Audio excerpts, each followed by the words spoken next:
And this is what we've built over the past 10 years, a fantastic trading engine that is now being appreciated by institutional clients a lot. We have over 100 big institutional clients. These are private fund managers, pension fund managers, wealth managers of all sorts. And they take their first steps into crypto via Uphold International's platform called Ascent. And as soon as we opened Ascent and talked about what tokens we would make available to big institutional clients, we asked them, what would you like? And the immediate answer from them was HBAR.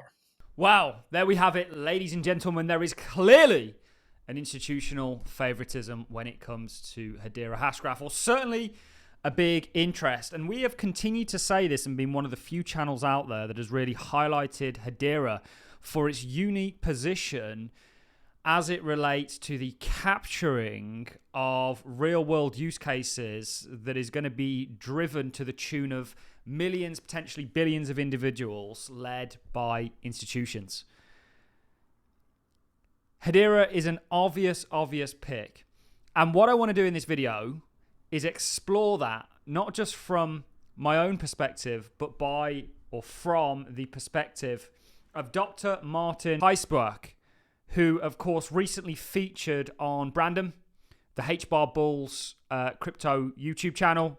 Also, he shared that on Twitter. We'll leave a link to both this original video and Brandon's Twitter. Go and give him a follow if you're not already. But he, of course, is the head of research at Uphold. And Uphold serve many clients, of which hundreds are institutions. And there is a clear appetite and demand for Hedera. And Hedera is an obvious choice, because it's scalable. It has a fixed fee model, which is very unique.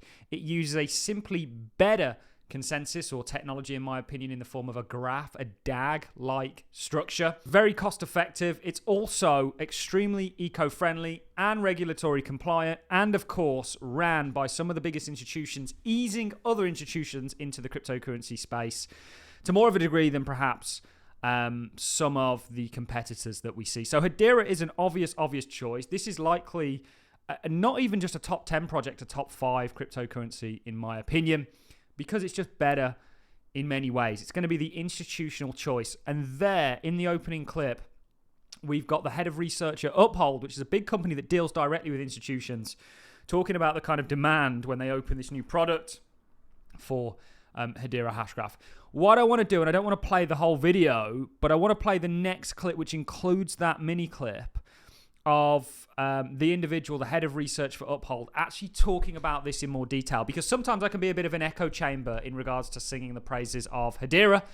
However, it's really nice to sort of get that confirmation, as we have done from so many other heads of so many different bodies relating to various large institutions, some of the largest in the world.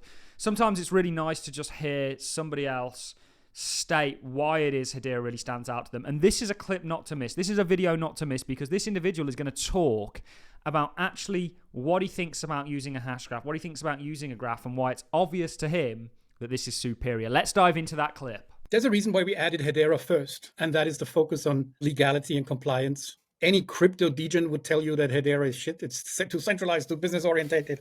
We want crypto anarchy and not your keys, not your coin, and all that stuff. But for this to be adopted by the mainstream tech community, for blockchain and crypto to become a fixture, they can't be constantly disrupted by bad actors. People stealing money from software bridges, people losing their own keys. I mean, the whole user experience of crypto still today in almost 2025 is pretty shitty. Right? Recently I came across, and somebody sent me an email and said, if you want to join our trial, here's the easy 38 steps to get where you want to be. So that's DeFi for you, 38 steps into you.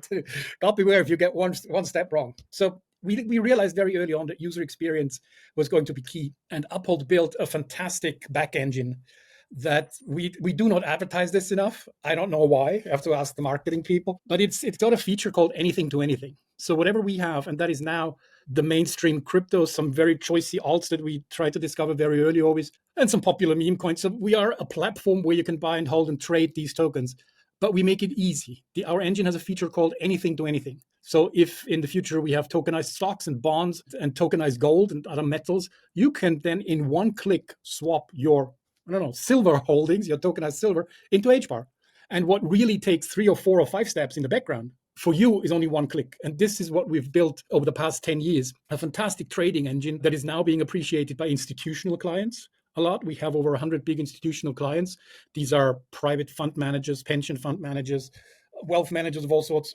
And they take their first steps into crypto via Uphold International's platform called Ascent. And as soon as we opened Ascent and talked about what tokens we would make available to big institutional clients, we asked them, what would you like? And the immediate answer from them was HBAR. So there's definitely awareness and there is demand, right? Not everyone is a maxi of something, and Uphold certainly isn't. If we are a maximalist in anything, then it is the interoperability maximalism. We believe that there should be 1,000 different chains, but they should all be able to talk together. And the messaging system, the scalability, the ease of use, and of course the governing council of Hedera. I was pretty awestruck when I saw that the first time, who is on the governing council of Hedera. So there are lots and lots of people who are in blockchain, but don't necessarily want anything to do with this wild crypto space, right?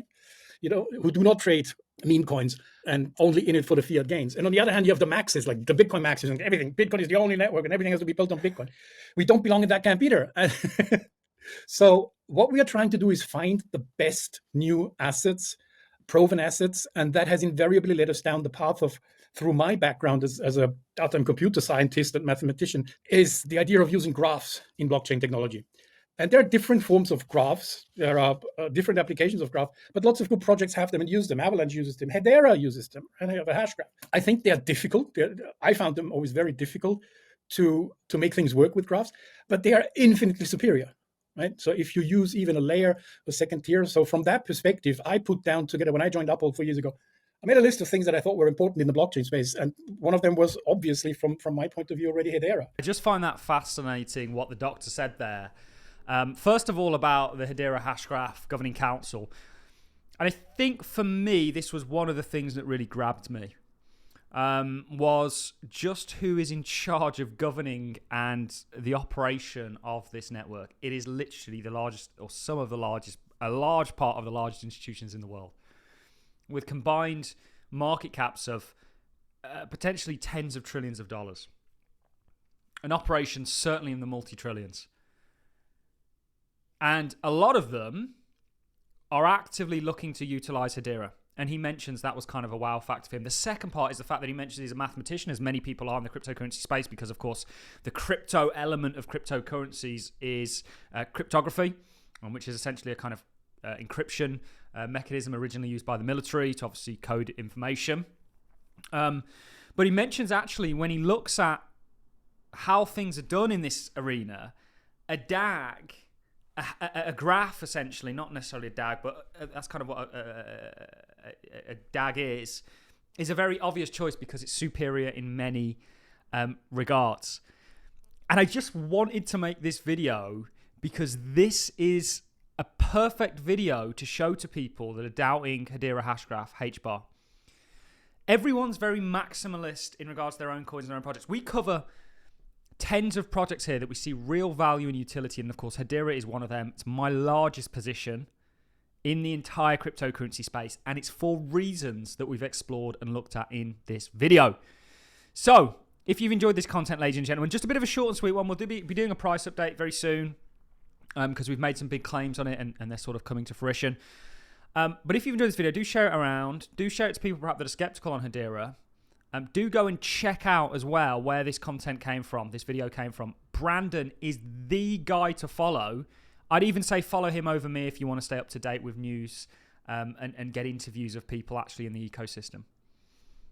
We absolutely love Brandon. We're hoping to get him back on the show. Also, go and give his Twitter a follow. Great interview from him as always. Guys, that's it from me. If you've enjoyed the content, like is appreciated. So is a comment. And I'll see you all in the next one. Thanks for watching, ladies and gents. See you soon.